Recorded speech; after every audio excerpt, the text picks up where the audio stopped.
What was your expectation entering the deadline with Brook Lopez? Are you surprised he's still here? No, I'm not. I think, at this particular point, sometimes I wonder if, when you're trading people, I think you trade guys who you have a major reason to trade and you need to trade them at the trade deadline, especially as it nears the last few hours of it. So I'm not surprised at all that Brook Lopez is still with the Nets. He's been their leader. He's turned things around in terms of really becoming a vocal leader for the team. It's always a difficult decision to make a decision to trade a guy, but I think overall I am not surprised at all. And I think overall when you think of him going forward, I think if you could trade him, and I'm not privy to those particular discussions with the Nets organization, I think you wait until the timing is better and, a realistic value that you have and a perceived value, but rather than a sense of urgency, put this guy on the market just for the sake of putting him on the market. Sean Marks is a pretty smart guy, so I'm sure he'll figure it out. Jim, just to stick with the Nets for a second, it feels like, 3 or 4 years ago, the Nets were, pounding their chest. Like, we want to be a competitor in this market. We want to be a team that's competing. And now it feels like it's waned a lot. And Prokhorov buys back all the shares, all the smaller shares. We don't know if he wants to sell. What's happening with this Nets team? Well, I think with Kenny Atkinson and I think with Sean Marks, they've been brought in to change the culture, if you will, and build a culture. Kenny Atkinson has been doing a terrific job putting in a system and philosophy. And once again, at the end of the day, philosophy. All right, what, Michael, let's reconnect there with Jim. Get his thoughts on that. Give him a chance to reconnect. He's at the airport, obviously. Not a good connection there. I think his point about Brook was good, though, because I think, and we do this as well, but certainly, fans of a specific team, you want, particularly if you're not playing for anything, you just want some immediate gratification. And I think if you actually honestly assess most trades, most are bad. But the notion that it could be good galvanizes a fan base that's been down for a while. Yeah. So, I think that, I think it's just something to feel good about. Yeah, it's like, well, the hope. It's a different color. It's a different look. And usually it doesn't equate to a whole lot. But I think Jim laid it out well, not to compromise the overall big picture just to meet a deadline as the Nets, I think, smartly did not. And I think he's right. Sean Marks is going to do a good job there if he's given the chance. So I believe Jim is back with us. Jim, you good? I am still here. Okay, if you can pick up that last thought, and then we can get to the college hoops.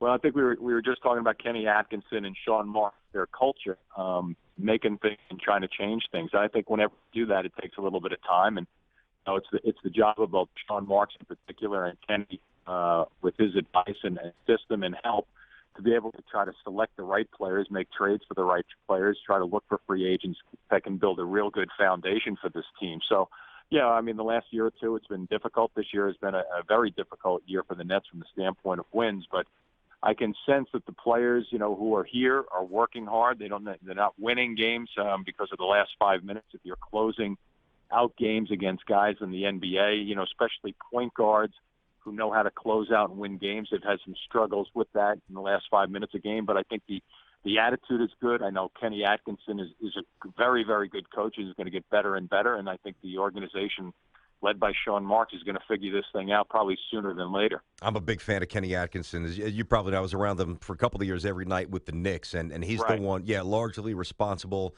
Jeremy Lin ascending to the level that he did. He is a worker. He is a teacher. I think you're right. I think the Nets are in pretty good hands with both Marks and Kenny. We're talking to Jim Spanarkel. Now we get to the college stuff. Jim Spanarkel, CBS Sports college hoops analyst. Kentucky and Florida, Tiki. Let's go. This is a big game. And we know the Kentucky story, and we've heard Calipari talk about, I got a bunch of young kids, and I'm getting them to learn. So while we're not, I don't want to use the word vintage, but whatever. We're not the vintage, beat-everybody team. We're growing. They're going to be fine. We know who Kentucky is. But Florida, I think, surprised some people that sitting at the exact same record, just a couple of spots behind in the rankings. What can you tell us about this Florida squad, why they're playing so well?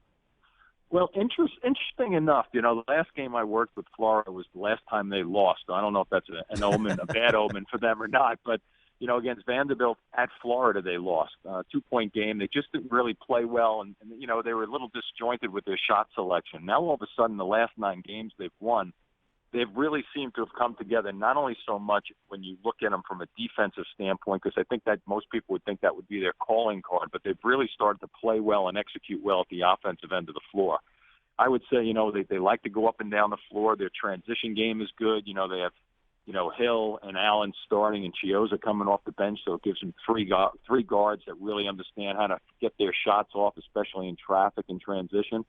Their big guy, Igbunu, with his season-ending injury, that's not going to help them at all. So that's something to look for this game against Kentucky. The lack of depth and frontline court play for Florida, I think, is going to really come into play in this particular game. But don't underestimate guys on Florida like, they have Robinson and Leon, and also Rick Barry's son Canyon coming off the bench. So they have the experience. They're comfortable. They've been winning well. They've been scoring well over these last 9 games. And they're coming off the confidence of beating Kentucky by 22 at Florida. And once again, don't be misled by a game at Florida versus a game in Kentucky in Rupp Arena where there'll be 20,000 blue and white shirts sitting there making a little bit of noise, I would guess. Yeah, quite a difference. Hey, Jim, let's not assume that everybody has, is as invested in the college scene as we are here. So can you give a scouting report when people flip on the game tomorrow on CBS and maybe they're watching the Kentucky backcourt for the first time, or they just don't know,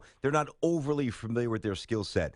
Can you give us, kind of what they'll see this weekend, but also maybe a little look into what you think those kids will be like in the NBA? Because I think a lot of people obviously view them certainly as top 10 picks. Just how good are they moving forward? What do you think, Jim?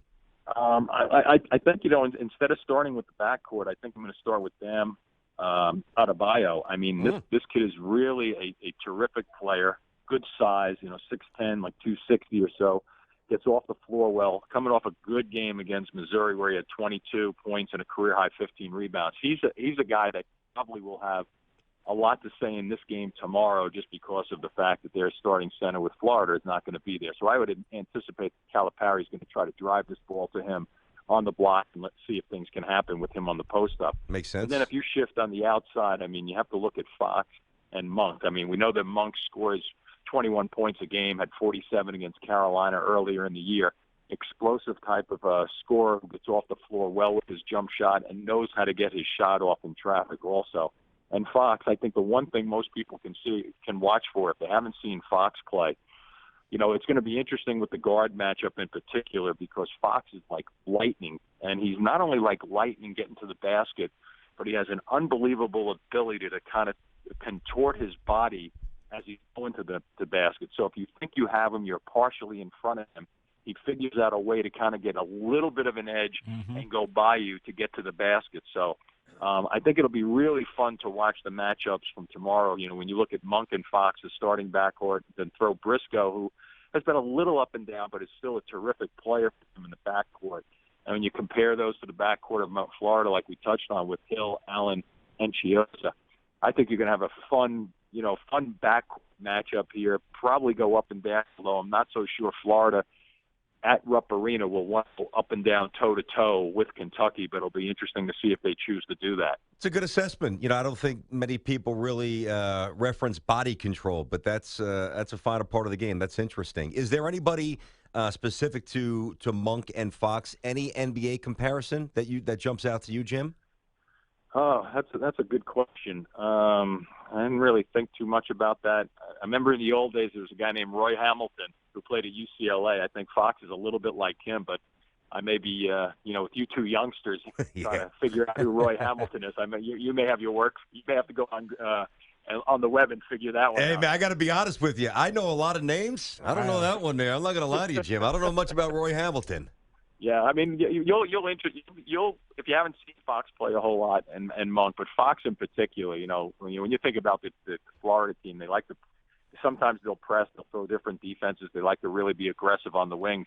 I'm just really interested to see how they're going to handle Fox and just slow him down because one thing I can tell you is that Kentucky will go up and down the floor. If you haven't watched them, their possessions average about 14 seconds per possession. I think it's now 8 or it might be 6th in the country right now in terms of quick possessions. So what that means is you're going to be going up and down, shooting the ball pretty quickly.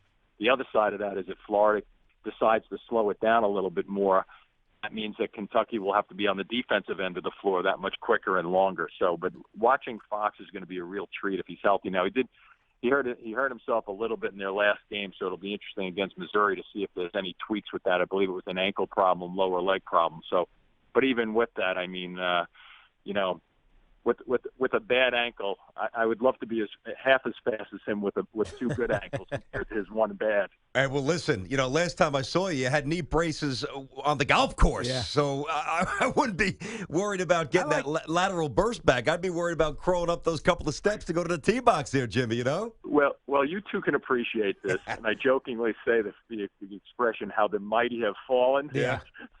So join the club. No, BT's fallen. I haven't. Tiki's still. BT's got a jacked up back. I'm still training for stuff. Tiki's still vain. But most of the guys that you're giving haircuts to have fallen like flies. Yeah. No, you're right. They all are. You know what he's doing? You know what he's doing in, what is this, 2 weeks? He's running a marathon in Jerusalem, Jim. This is what this guy's doing. And then I have trouble driving 26 miles in a car. And then I'm coming back. A bathroom break. And then I'm coming back. I'm coming back 2 weeks later and running two more. Good luck with that, Tiki. I appreciate it. Thank you, Jim. Jim, we'll be watching tomorrow, man. It should really be a nice 5-star matchup. CBS has it. We'll look forward to watching you. Thanks. Oh, by the way, who are you doing the game with? Brad Nessler. Oh, great. I like Brad. Very good. Cool. Have a good time, man.